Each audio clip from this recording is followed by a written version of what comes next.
اعوذ باللہ من الشیطان الرجیم بسم اللہ الرحمن الرحیم الحمد للہ رب العالمین الصلاة والسلام علی اشرف الانبیاء والمرسلین خاتم النبیین جد الحسن والحسین مولانا و مولا الثقلین ابی القاسم محمد۔ ناظرین السلام علیکم، میں پھر آپ کے درمیان حاضر ہوا ہوں سیریز انبیاء لے کر۔ آج آپ کے درمیان جس نبی کی گفتگو ہوگی وہ اولو العزم نبی ہوں گے، اور دوسرے اولو العزم نبی ہیں جن کا نام ابراہیم علیہ السلام ہے۔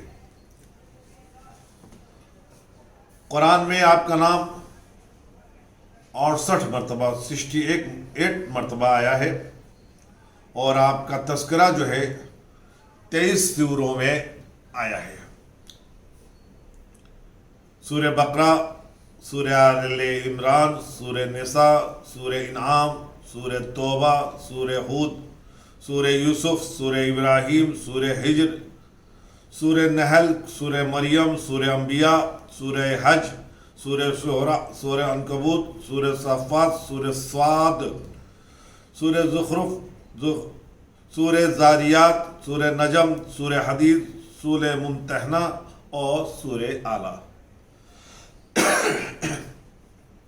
آپ کا نسب ابراہیم بن طارق بن ناہور بن صاروخ بن ارغو بن فالق بن عابر بن سامع بن قیطان بن ارفس بن سام بن نوح ہے۔ حضرت نوح سے 2040 سال کے بعد نمرود بن کنعان کے دور حکومت میں آپ کوفہ کے نواح میں کوسار گاؤں میں ایک غار میں پیدا ہوئے۔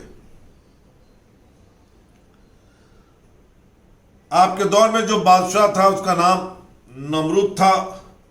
اس کی حکومت بہت ہی وسیع تھی، حالانکہ یہ کافر تھا لیکن رعایا کا خیال رکھتا تھا، ان کے درمیان انصاف کیا کرتا تھا، جس کی بنا پہ رعایا بھی اس سے محبت کرتے تھے۔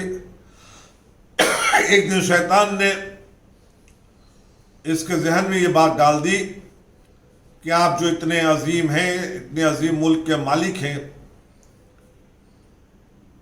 تو لوگوں کو آپ کے سامنے سر بسجود ہونا چاہیے۔ یہ بات نمرود کو اتنا پسند آئی کہ اس نے دعوی خدائی کر دی۔ عزیزان گرامی، 4 ایسے بادشاہ گزرے ہیں جن کو اللہ نے سلطنت و حکومت عطا کی ہے، جس میں 2 مسلمان اور 2 کافر، ذوالقرنین اور جناب سلیمان مسلمان، اور نمرود و بخت نصر جو ہے یہ کافر۔ 4 ایسے بادشاہ گزرے ہیں، 2 مسلمانوں میں اور 2 کافروں میں، جنہوں نے ساری دنیا پہ حکومت کی ہے۔ کچھ مورخوں نے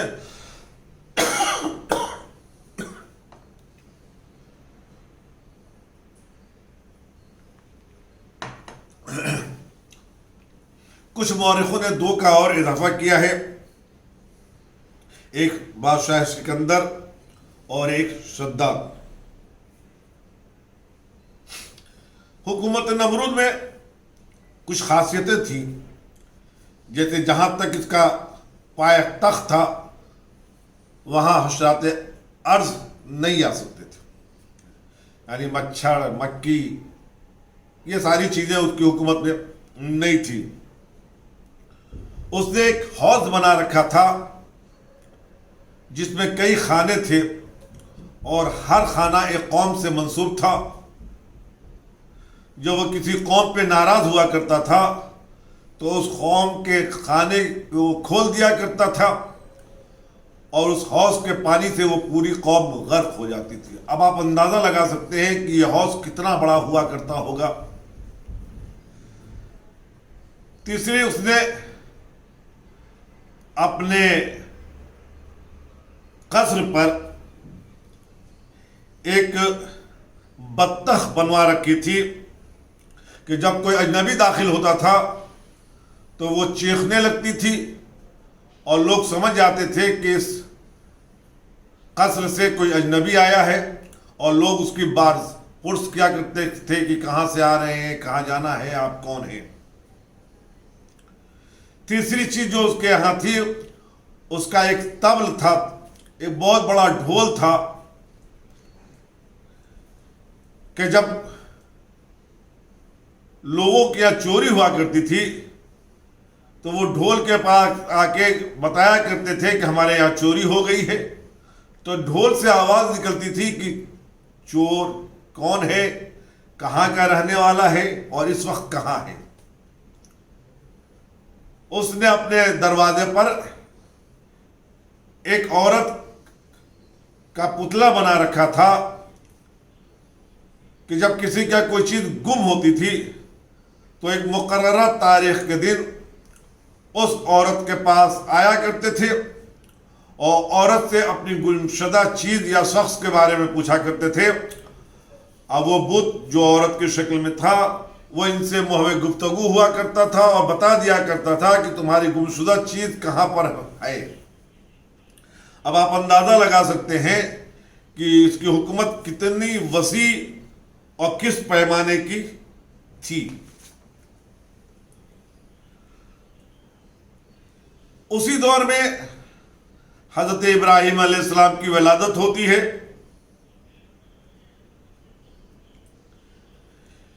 نمرود نے 1700 سال تک حکومت کی ہے۔ اس نے ایک دن خواب میں دیکھا کہ افق بابل پر ایک ستارہ طلوع ہوا ہے، اور اس ستارے کی خاصیت یہ ہے کہ اس سے وہ نور پھوٹ رہا تھا جس سے آفتاب و مہتاب بھی اپنی ضیاء کھو چکے تھے، اور چاروں طرف اس چاند کا، اس ستارے کا نور ذو افشاں تھا۔ اس نے اپنے کاہنوں کو، وہ لوگ جو پیشن گویا کیا کرتے تھے، انہیں بلایا۔ آزر اسی دربار میں کاہن کا کام انجام دیا کرتا تھا جو حضرت ابراہیم علیہ السلام کے چچا ہوا کرتے تھے۔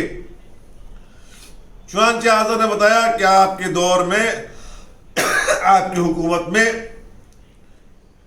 ایک انسان پیدا ہونے والا ہے جو آپ کی حکومت کو ختم کر دے گا۔ نمرود نے پوچھا وہ بچہ متولد ہو چکا ہے یا ہونے والا ہے؟ تو بتایا کہ ابھی متولد ہوگا۔ بس نمرود نے اعلان کر دیا کہ اب کوئی بھی مرد اپنی زوجہ سے ملاقات نہ کرے گا، اور روایت کہتی ہے کہ 1,00,000 حمل ضائع کرائے گئے کہ کوئی بچہ پیدا نہ ہو۔ لیکن جسے خدا زندگی عطا کرتا ہے اسے کون موت دے سکتا ہے؟ چنانچہ مادر حضرت ابراہیم جو حاملہ تھی، اللہ نے ان کے حمل کو پوشیدہ رکھا، اور جب وضع حمل کا وقت قریب آیا تو مادر ابراہیم ایک غار میں گئی اور وہیں جناب ابراہیم کی ولادت ہوئی۔ مادر ابراہیم نے حضرت ابراہیم کو اسی غار میں چھوڑ دیا اور دہانے پہ ایک بڑا سا پتھر رکھ دیا اور کہا پروردگار میں اپنے بچے کو تیرے حوالے کر رہی ہوں۔ یہ کہہ کے واپس آ گئی۔ جناب ابراہیم کی پہلی مصیبت یا پہلا امتحان یہیں سے شروع ہوتا ہے کہ غار میں بغیر ماں کی محبت میں یہ پلتے رہے، اور روایت کہتی ہے کہ اللہ نے جناب ابراہیم کے انگوٹھے سے شیر سیراب کیا، جو جناب ابراہیم اس سے شیر نوش کیا کرتے تھے۔ اور شاید یہی سنت ابراہیم آج بھی ہے کہ جب بچے پیدا ہوتے ہیں تو وہ اپنے انگوٹھوں کو چوستے ہیں، شاید وہی مزہ انہیں بھی ملتا ہے جو حضرت ابراہیم کو ملا کرتا تھا۔ چند دنوں کے بعد مادر ابراہیم کو دیکھنے آئی تو دیکھ کے یہ حیرانی ہوئی کہ ان چند دنوں میں ابراہیم کا نشو و نما بہت بڑا ہو گیا تھا، اور روایت کہتی ہے کہ جو بچے ایک مہینے میں جتنے بڑھتے تھے ابراہیم ایک دن میں بڑھ جایا کرتے تھے، جو بچہ ایک سال میں جتنا بڑھا کرتے تھے ابراہیم ایک مہینے میں۔ چنانچہ بہت خوش ہوئی، اللہ کا شکر ادا کیا کہ پروردگار تو نے میرے بیٹے کی حفاظت کی۔ روایت کہتی ہے کہ اسی طرح جناب ابراہیم غار میں بڑے ہوتے رہے، یہاں تک کہ حضرت ابراہیم کی عمر 13 سال کی ہوئی تو ان کی مادر گرامی انہیں لیے ہوئے گھر آئیں۔ اس درمیان جناب تارخ جو جناب ابراہیم کے والد تھے ان کا انتقال ہو چکا تھا۔ آذر سے بڑی منت و سماجت کی کہ یہ آپ کے بھائی کی نشانی ہے، اس کی حفاظت اب آپ کی ذمہ داری ہے۔ اس کی خبر نمرود کو نہ ہونے پائے ورنہ نمرود انہیں ضرر پہنچائے گا۔ آذر نے ان کی بات مان لی۔ آذر دربار نمرود میں جہاں کاہن کا کام کیا کرتا تھا وہیں وہ بت سازی بھی کیا کرتا تھا، بت بنایا بھی کرتا تھا۔ ایک روز آذر نے جناب ابراہیم کو چند بوت دیے کہ اسے لے جا کے بازار میں فروخت کر دے۔ پہلے تو جناب ابراہیم نے انکار کیا، لیکن جب آذر کا دباؤ پڑا تو جناب ابراہیم وہ بت لیے ہوئے بازاروں میں پہنچے اور بت کے گردن میں رسی باندھ کے گھسیٹتے ہوئے آواز دیتے جا رہے تھے کہ لوگوں اسے خریدنا ہو تو خرید لو، جو نہ کسی کو نفع پہنچا سکتا ہے نہ نقصان پہنچا سکتا ہے۔ لوگوں نے آ کے اس کی خبر آذر کو دی۔ آذر نے پوچھا تو ابراہیم نے سب سے پہلے اپنے چچا سے کہا، چچا بت پرستی کو چھوڑ دے اور اس کی عبادت کرے جو خدائے وحدہ لا شریک ہے۔ عزیزان گرامی، یوں تو ہمارے سارے نبی دین اسلام لے کے آئے، لیکن اصل لفظ اسلام اور لفظ مسلم دور ابراہیم سے شروع ہوتا ہے۔ حضرت آدم نے بھی اسلام کا ہی پیغام پہنچایا، نوح نے بھی اسلام کا ہی پیغام پہنچایا، لیکن اسلام اور مسلمین کی ابتدا دور ابراہیم سے ہو رہی ہے، جیسا کہ قرآن مجید میں بھی اس کو بیان کیا گیا ہے۔ سورہ بقرہ اور سورہ حج میں تفصیلاً اس پر گفتگو ہے۔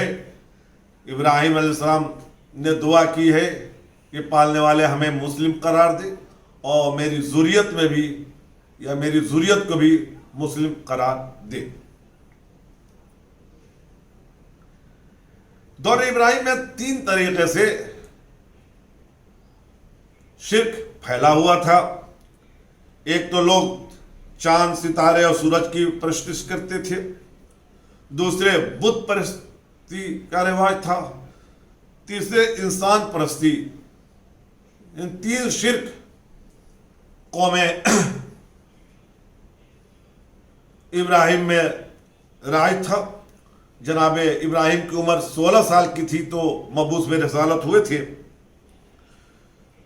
جناب ابراہیم نے ان تینوں کی مخالفت کی، اور سب سے پہلے جو مخالفت کی ہے وہ چاند اور ستاروں کی، اس لیے کہ جب رات ہوئی اور آسمان پہ ستارہ نظر آیا تو آواز دیا، ھذا ربی، یہی ہمارا خدا ہے، یہ ہمارا خدا ہے۔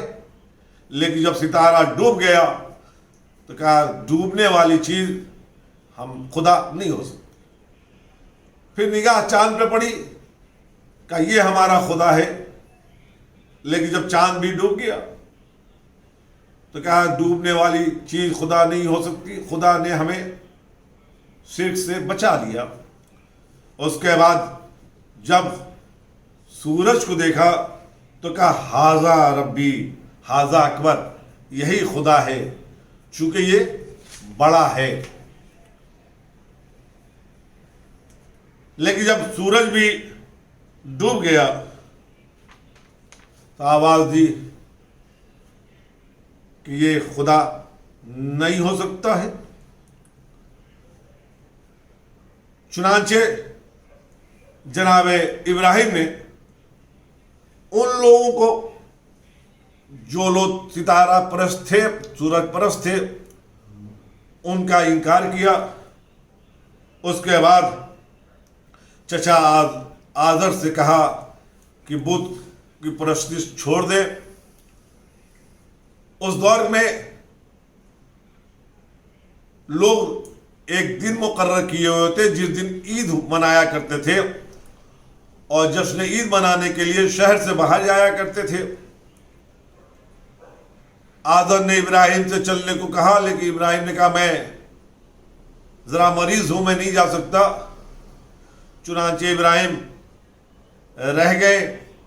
جب سب جشن منانے کے لیے شہر سے باہر چلے گئے تو حضرت ابراہیم نے ایک کلہاڑی لی اور سارے بت، جس کی تعداد تاریخ نے 90 بتائی ہے، جس میں لکڑیوں کے بھی بت تھے، مٹی کے بھی بت تھے، چاندی کے بھی بت تھے، ان سب کو توڑ ڈالا، اور جو سب سے بڑا بت سونے کا تھا اس کے گلے میں وہ کلہاڑی باندھ دی۔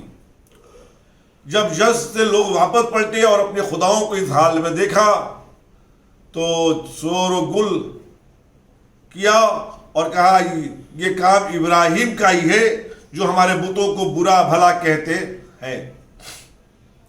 چنانچہ جناب ابراہیم کی شکایت نمرود سے کی گئی۔ نمرود نے ابراہیم کو بلایا اور بلا کے کہا کہ کیا یہ کام آپ نے ہی انجام دیا ہے؟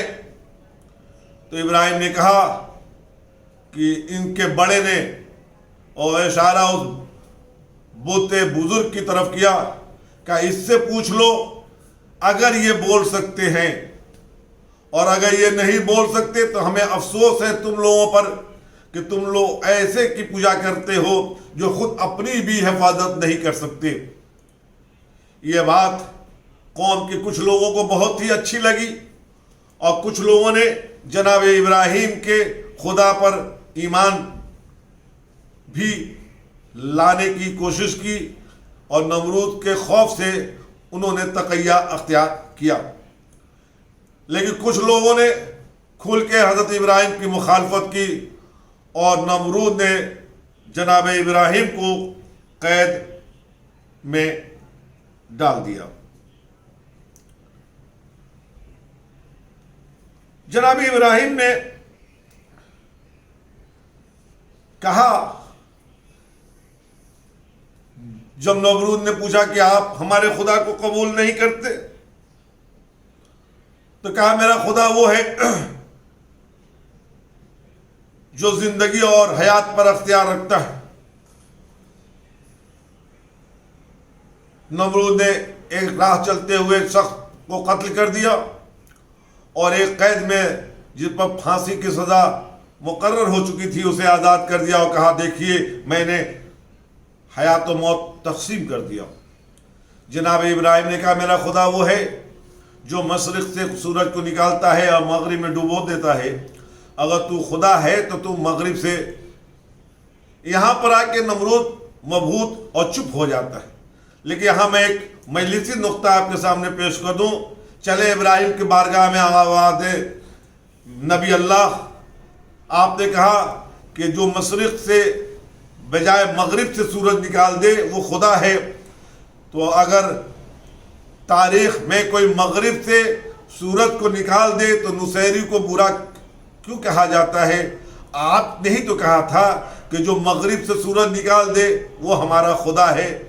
عزیزان گرامی، شاید جناب ابراہیم جواب دے کہ علی نے جب ڈوبے ہوئے سورج کو نکالا تھا تو پیشانی سجدے میں رکھ کر سبحان ربی الاعلیٰ و بحمدہ کہا تھا۔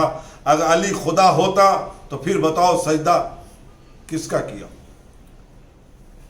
عزیزان گرامی، اسی طرح ابراہیم علیہ السلام کو تاریخ بتاتی ہے کہ 40 سال تک قید میں رکھا۔ جب 40 سال کے بعد نمرود نے جناب ابراہیم کو پھر باہر نکالا قید خانے سے، اور جناب ابراہیم نے پھر دعوت دی کہ آپ بت پرستی کو چھوڑ کے ایکتا پرستی اختیار کریں، تو حکم دیا کہ انہیں جلا دیا جائے۔ چنانچہ روایت کہتی ہے کہ بابل کے قریب ایک دیوار تعمیر کرائی گئی جس کی لمبائی اور چوڑائی 4 فرسخ تھی اور بلندی 100 گز تھی، اور لوگوں کو حکم دیا گیا کہ اس میں لکڑیاں اکٹھا کی جائیں۔ اب آپ اندازہ کر سکتے ہیں کہ اتنے بڑے 4 دیوارے میں کتنی لکڑیاں اکٹھا کی گئی ہوں گی۔ روایت کہتی ہے کہ اس کے بعد اس میں روغن اور گندھک ڈال کر اسے جلا دیا گیا، اور 2 سال تک آگ جلتی رہی۔ جب 2 سال تک آگ جلتی رہی تو اب جناب ابراہیم کو آگ میں ڈالا جانے لگا۔ تو سب سے پہلا مسئلہ یہ تھا کہ آگ میں ابراہیم کو ڈالا کیسے جائے، اس لیے کہ دور تک آگ کے قریب کوئی جا نہیں سکتا تھا۔ تو اس وقت شیطان نے آ کر منجنیق بنایا اور منجنیق کی ابتدا کی اور طریقہ بتایا کہ اس میں جناب ابراہیم کو رکھ کر آگ کی طرف پھینک دیا جائے۔ عزیزان گرامی، جناب ابراہیم کو آگ میں ڈالنے کے لیے منجنیق پہ رکھا گیا، اسے ایک گردش دی گئی، گردش دینے کے بعد پرتاب کیا گیا۔ عالم انسانیت میں، عالم وحدانیت میں شور تھا کہ اللہ کا عبادت گزار ہے جسے آگ میں جلایا جا رہا ہے۔ روایت کہتی ہے کہ جو جس لائق تھا اس نے اپنی مدد کے لیے آ کر ابراہیم کو اس کے سامنے پیش کیا۔ اس میں ایک واقعہ آپ سنتے ہیں ہدہد کا، جس نے اپنے چنگل میں اور اپنے منقار میں دریا کے پانی کے قطرات لے کر اس آگ کی طرف چلا۔ تو کسی نے پوچھا کہاں جا رہے ہو؟ تو کہا دیکھ نہیں رہے ہو اللہ کا خلیل جلایا جا رہا ہے؟ تو کیا کرنے جا رہے ہو؟ تو میں پانی لے کے جا کے آگ بجھانے جا رہے ہیں۔ تو کہا تھا کہیں اتنے مختصر سے پانی سے آگ بجھ سکتا ہے؟ تو ہدہد نے بھی جواب دیا تھا ہمیں اس بات کا احساس ہے، ہمیں معلوم ہے کہ پانی کے قطرات سے آگ نہیں بجھ سکتی، لیکن ہم جا کے یہ بتانا چاہتے ہیں کہ جب مورخ تحریر کرے تو ہمیں ابراہیم کے بچانے والوں میں شمار کرے، ابراہیم کو جلانے والوں میں شمار نہ کرے۔ تو عزیزو، ایک مجلسی نقطہ یہاں بھی پیش کرتا چلوں۔ لوگ کہتے ہیں یہ عزاداری کیوں کرتے ہیں، یہ ماتم کیوں کر رہے ہو، یہ حسین حسین کیوں کر رہے ہو؟ ہم حسین حسین کر کے دنیا کو بتانا چاہتے ہیں کہ ہم حسین کے چاہنے والوں میں ہیں، حسین کے قاتلوں میں نہیں ہیں۔ جو حسین کے قاتل ہیں وہ ماتم نہیں کریں گے، وہ حسین کا غم نہیں منائیں گے، لیکن جو حسین کے چاہنے والے ہیں وہ حسین کا نام لیں گے۔ ہم حمایت مظلوم کرتے ہیں اور ظالم سے بیزاری کا اعلان کرتے ہیں۔ عزیزو، جناب ابراہیم کو جب ڈالا جانے لگا تو ابراہیم آگ کے جب قریب آئے تو جبریل آگے بڑھے اور آواز دی حل لک حاجت؟ قال بلا انا علیک فلا۔ جب ابراہیم نے پوچھا کیا آپ کو کوئی حاجت ہے؟ تو کہا حل لک الحاجت، کیا کوئی حاجت ہے؟ قال بلا، ہاں حاجت ہے، اما علیک فلا، لیکن تم سے نہیں۔ عزیزان گرامی، حاجت ہے کہہ کے بتایا کہ کائنات میں صرف خدا کو یہ حق ہے جو کسی کہ حاجت اسے نہیں ہے، لیکن اس کے علاوہ کوئی ایسا نہیں ہے جسے حاجت نہ ہو۔ تو یہ حاجت ہے کہہ کے اللہ کی وحدانیت کو بچایا، لیکن اس کے بعد کہا حاجت ہے لیکن آپ سے نہیں ہے۔ تو کہا اچھا جس سے حاجت ہے اس سے ہی طلب کر لیجئے۔ تو کہا کیا تاریخی جواب دیا ہے جناب ابراہیم نے کہ مجھے جس سے حاجت ہے وہ ہمارے حالات سے بہتر واقف ہے۔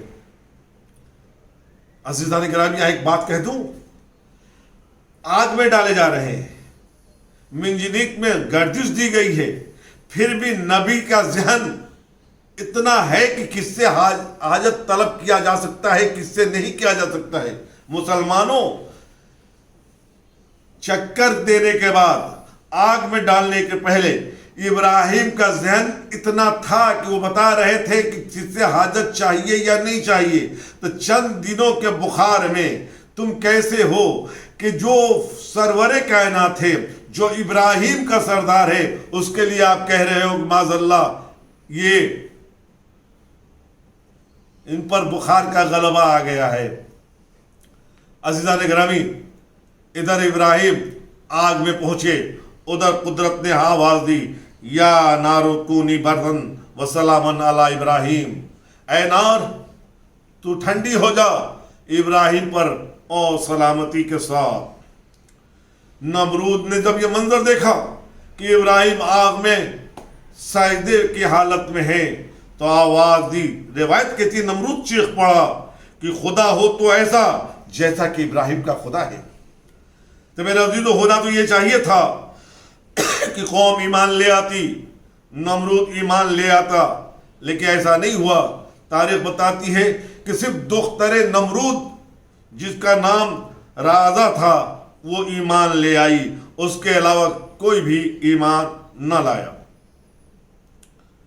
عزیزان گرامی، اس کے بعد جناب ابراہیم اعلاناً تبلیغ کرنے لگے، اس لیے کہ نمرود بھی پشیمان ہو کے کچھ دنوں کے لیے چپ ہو گیا تھا، لیکن اسے اس بات کا احساس تھا۔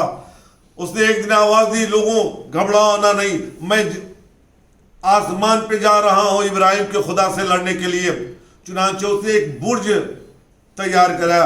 روایت کہتی ہے کہ یہ برج، یہ گنبد، یہ مینار 5000 گز لمبا تعمیر کرایا، اور اس کے بعد ایک تابوت کو 4 گدھوں کے اوپر باندھ کر لے کے پہنچا، اور پہنچ کے اس مینار سے اس نے گدھ کو اوپر تابوت کے ساتھ اڑ گیا۔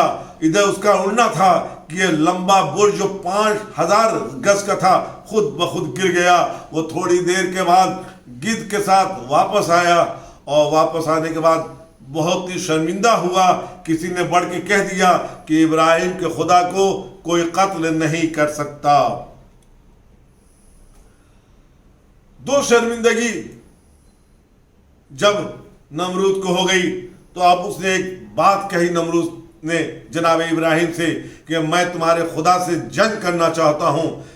اپنے خدا سے کہو کہ اپنی فوج اور اسلحہ لے کر آ جائے اور ہم سے مقابلہ کرے۔ چنانچہ ایک تاریخ اس نے خود مقرر کی، اور اپنے لاہو لشکر کے ساتھ، جو نیز و کماں کے ساتھ، ایک میدان میں پہنچے، اور جناب ابراہیم سے کہا اپنے خدا سے کہو کہ وہ بھی لشکر لے کے آ جائے۔